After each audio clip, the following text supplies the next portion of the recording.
हरि ओम। अब हम उपवास वाली पुस्तिका के अंदर पेज नंबर 19 के अंदर लंबे उपवास वाली बात करते हैं। लंबे उपवास के अंदर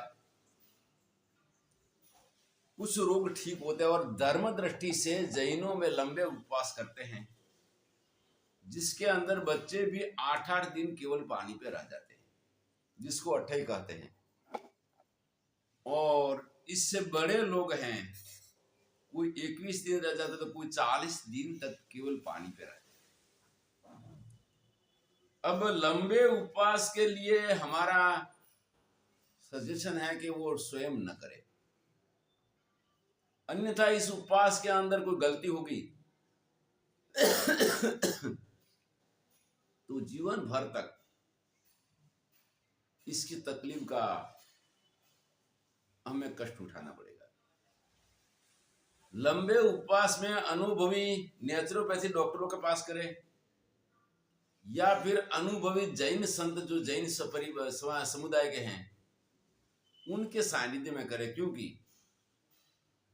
इसमें गलती होने से नुकसान हो सकता है और इसमें एनीमा की विधि भी जाननी जरूरी है, जो हम इस कार्य के बाद इस व्याख्यान के बाद एनीमा विधि बताएंगे। अब लंबे उपवास से ठीक होने वाले रोग कौन कौन से हैं?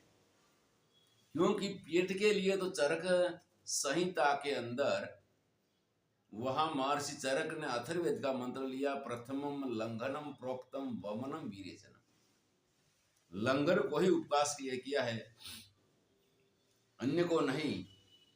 तो लंबे उपवास से ठीक होने वाले रोगों के अंदर खास करके यहां पर म्यूकलस कोलाइटिस और वहां संग्रहणी जिसको कहते हैं, और दूसरा अल्सरेटिव कोलाइटिस और पेट का अल्सर, ये सब लंबे उपवास से ठीक हो जाते हैं। जिसके अंदर प्रथम कहते हैं कि म्यूकलस कोलाइटिस क्या होता है। म्यूकलस कोलाइटिस इसको कहते हैं पुराना आव, बड़ी आंत में म्यूकलस बनना, और वो भी दवाई से राहत होती है लेकिन ठीक नहीं होता, और आम इतना चिकना आता है कि टॉयलेट को भी वहां पर साफ करना पड़ता है ब्रश से, वरना निकलता नहीं। इसको म्यूकलस कोलाइटिस कहते हैं। म्यूकलस कोलाइटिस के लिए उपवास बहुत जरूरी है और कम से कम 3 दिन तक लगातार पानी पे रहना होगा, और जब चौथे दिन आने पर भी छाछ जो मट्ठा है वो लेना होगा। इस मट्ठा खट्टा ज्यादा ना हो। इस मट्ठे की छाछ की खटाई को दूर करने के लिए छाछ के अंदर हल्का सा ठंडा दूध मिलाए। जैसे 500 ग्राम छाछ हो तो जिसके अंदर 100 ग्राम दूध मिलाते ही तुरंत ही दूध का अनुभव नहीं होगा। इसमें मिलने के बाद वो फट जाने के बाद छाछ की खटाई है इसको कम कर देगा, इसकी खटाई को कम कर देना। लेकिन एक बात है कि जिसको एसिडिटी की तकलीफ है वो ये नहीं कर सकता, वरना नींबू, छाछ और इमली से एसिडिटी और तेज बढ़ जाती है। ये करके वहां छाछ की शुरुआत करें। इस छाछ के अंदर नमक और चीनी कुछ न मिलाए, और वो इसको कहा है लच्छी कल्प, जिसके अंदर कम से कम 3 दिन उपवास किया तो 6 दिन ये कर दे। 9 दिन के बाद में भी वहां चिकित्सक के परामर्श के अनुसार, हाँ, हमने चिकित्सक ने हमें इसके समय के अंदर छाछ शुरू करवाया, तब बिल्वाष्टक चूर्ण और मीठे इंद्रजव का पाउडर लेने की सलाह दिया था और हमने लिया था। म्यूकलस कोलाइटिस हमारा ठीक हो गया, ठीक होना हो गया, पर साथ में फिर दोबारा जो मुख्य भोजन पे आने में थोड़ा प्रतीक्षा करना होगा। हल्का सा धीरे धीरे तेल घी वाला और हल्का मसाला वाला भोजन धीरे धीरे धीरे धीरे बढ़ाए, और वो भी कम से कम 21-22 दिन तक ये करके फिर वह अपना मुख्य भोजन पे आ जाए, तब अल्सरेटिव कोलाइटिस ठीक होगा, म्यूकोरल कोलाइटिस ठीक होगा। अल्सरेटिव कोलाइटिस को कहता है कि जिसमें खून गिरता है, बड़ी आंत के अंदर घाव लग जाता है और घाव से खून गिरता रहता है, जलन होती रहती है। ये लंबे उपवास के बिना ठीक नहीं होता, और इसके अंदर व्यक्ति एनीमा भी लेनी पड़ती है। इन लंबे उपवास के लिए व्यक्ति को हो सकता है कि होम्योपैथी फूड सप्लीमेंट 5 से, फिर वहाँ पर दूसरी विटामिन की वहाँ पर दवाई है प्रवाही टॉनिक अल्फा अल्फा, ये भी लेना जरूरी है कि जिसके द्वारा शरीर के अंदर विटामिन मिनरल और ट्रेस एलिमेंट की कमी ना आए। और ये उपवास के द्वारा अल्सरेटिव कोलाइटिस भी ठीक हो सकता है। अल्सरेटिव कोलाइटिस के साथ में फिर एक बोलता है संग्रहणी, आयुर्वेद में कहते हैं, और यहाँ पर हमारे एलोपैथी में इसको डियोडनल वाल कहते हैं। डियोडनल वाल ऐसा होता है कि पेट और छोटी आंत के बीच में ये वाल लगा हुआ है। पहला हम भोजन करेंगे, पेट में जाएगा, और पेट में से धीरे धीरे धीरे वाल छोटी आंत के अंदर भोजन का प्रसारण करेगा, और इसीलिए अजीर्ण रूप भोजन कभी नहीं करना। अगर किसी प्रकार अजीर्ण रूप भोजन हो गया और वाल पहला खुल जाएगा, समय से पहला वाल खुलने पर छोटी आंत में प्रेशर पड़ेगा, तो तुरंत ही पतले दस्त लगेंगे, और पतले दस्त लगल के भोजन निकल जाएगा। इसकी अगर कमजोरी है तो भी कम से कम 3 दिन लंबा उपवास करना चाहिए, और ऐसे उपवास करने, और वो भी कोई नेचुरोपैथिक चिकित्सक के पास में या जैन संतों के पास में जिन्होंने लंबे उपवास किया हो, तो ये भी ठीक हो सकता है। और साथ साथ में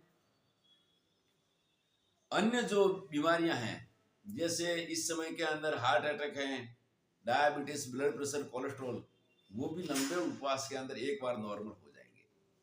हमने तो एक सप्ताह के अंदर एक उपवास कोई भी कर सकते हैं हेल्दी व्यक्ति। इसमें अपना वहाँ आराम करने की जरूरत नहीं है, नौकरी करेगा, दुकान का काम करेगा, सारा इसका कार्य भी चलता रहेगा और उपवास करता रहेगा। ऐसे उपवास करने से व्यक्ति जीवन भर निरोगी रह सकता है।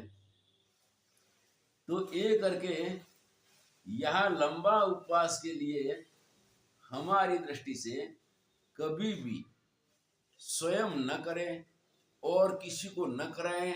एक बार करके अच्छा अनुभव करके दूसरे को कराने की कोशिश करें।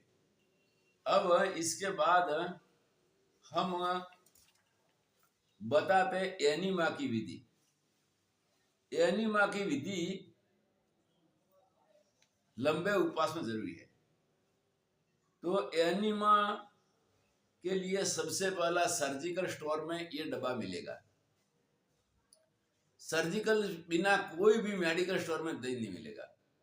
इसमें एक तो एनीमा पंप होता था, लेकिन पंप के अंदर पानी चढ़ाने में, ऐसे ऐसे दबाने में काफी मेहनत होती थी। इससे सबसे बढ़िया है डब्बा।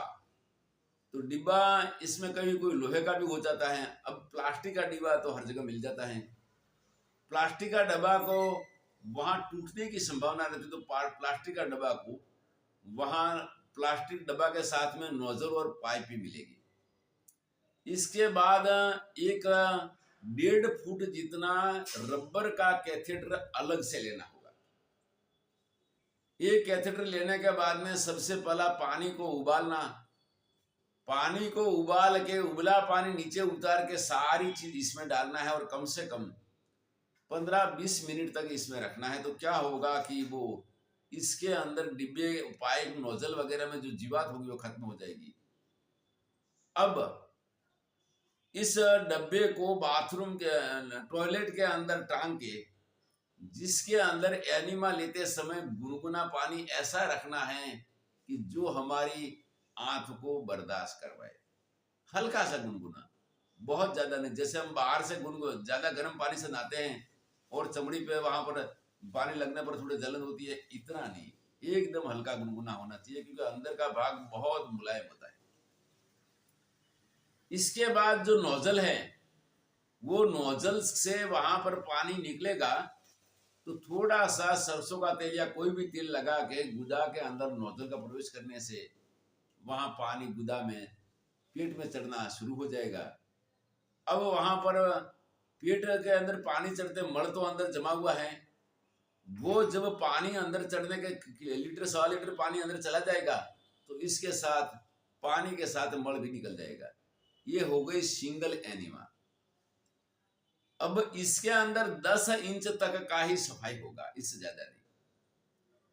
अगर हम फुल एनीमा लेना चाहते हैं तो तब हमें कैथेटर का प्रयोग करना होगा। कैथेटर 1.5 फुट जितना लंबा होता है।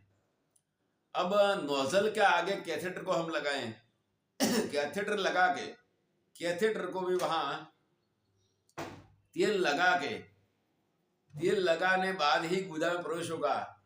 और मैंने बताया वैसा गुनगुना पानी पहला डब्बा में भर के फिर वहां पर पानी के साथ कैथेटर को गुदा में डाले, और धीरे धीरे पानी आगे बढ़ता रहेगा, तो पानी का वहां अनुभव होगा, कैथेटर का अनुभव नहीं होगा। वैसे वैसे कैथेटर को आगे बढ़ाता रहे, जब वहां जमा हुआ मल होगा वहां जब आएगा तब कैथेटर रुकेगा। वहां थोड़ा दबाव डालोगे तो वो मल को भी पानी के साथ में वहां पर पार करके कैथेटर ऊपर चला जाएगा, और पानी जैसे जैसे चलता है वैसे कैथेटर ऊपर चढ़ाए, पूरा का पूरा कैथेटर गुदा में चला जाएगा। गुदा में चला जाने के बाद में जब पूरा 1.25 लीटर पानी, 1 लीटर 200-300 ग्राम का डब्बा आता है, पूरा पानी जब चला जाएगा, अब वो कैथेटर अपने आप नीचे गिर गया, क्योंकि अभी चारों ओर से पानी ने मल को वहां जो है वो मल को वहां पर पानी ने एकदम छुड़ा दिया है। अब वहां इसको निकालने के बाद तुरंत ही निकल जाएगा, और व्यक्ति जब वहां पायखाना में बैठेगा तो इतना जोर से प्रेशर लगेगा कि इसकी आवाज को आसपास वाले भी सुन सकते हैं कि इसने एनिमा लिया है। अब जो लोग मयूरासन नौली नहीं जानते, उनको कम से कम एनिमा लेने के बाद में आधा घंटा या इससे ज्यादा पौना घंटा भी इसमें बाथरूम में रहना होगा, क्योंकि बार बार वहां पानी के साथ मल निकलेगा। पर जो लोग नौली जानते हैं, योगी लोग, वो लोग नौली के जरिए वहां पानी पूरा निकल जाएगा, इसके अंदर रहेंगे, उनको बार बार जाने की जरूरत नहीं है। फिर भी कभी एक आध बार म्यूक्लस बन सकता है, घंटा 1.5 घंटा के बाद भी वहां दोबारा भी उनको पायखाना जाएगा तो वह इसके साथ म्यूक्लस और थोड़ा सा निकल जाएगा। ये करके इसी प्रकार एनीमा की ये विधि बताई। ये एनीमा की विधि अगर जो व्यक्ति तंदुरुस्त है, हेल्दी है, ये व्यक्ति वो भी कम से कम 20-25 दिन के अंदर या महीने में एक आध बार लेना चाहिए, जिससे बड़ी आंत के अंदर पुराना मल ज्यादा इकट्ठा ना हो। यम दुखम अनागतम, आने वाला दुख से बचना है। ये करके वो मल से बचने के लिए वहां पर लिया करें। और फिर भी जो बड़ी उम्र के अंदर या योगाभ्यास करते कभी कोई बार मल ठोस हो जाए, सूख जाता है, तो बड़ी कष्ट से बाहर निकलना पड़ता है, तो जुलाब लेने की कोशिश न करें। जब पेट के अंदर दर्द हो, मल पास न होता हो, इसी टाइम एनीमा का प्रयोग करने से, ये आखिरी प्रयोग है, तुरंत पूरा मल बाहर निकल जाएगा और एकदम बढ़िया इसको आराम मिलेगा।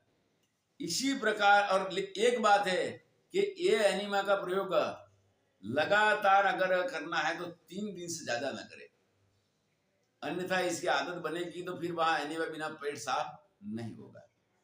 और फिर भी कभी ऐसा हो कि बड़ी बुढ़ोती के अंदर पेट साफ न होता हो और एनीमा की आदत लग जाए, तो इससे कोई हानि नहीं है, जीवन भर ले सकते। लेकिन एक है कि जीवन भर लेना होगा।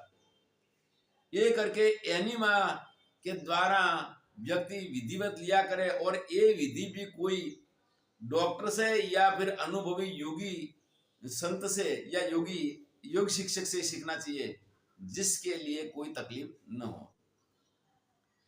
अगर पूरा ख्याल रखे, एनीमा का ख्याल रखा जाए और कब्ज को न होने दे, तो इससे कौन कौन से रोग से बचाव होता है। तो प्रथम इसके द्वारा एक तो वहां पर पाइस नहीं होगा, जिसको बवासीर कहते हैं, गुजराती में कहते हैं मसा।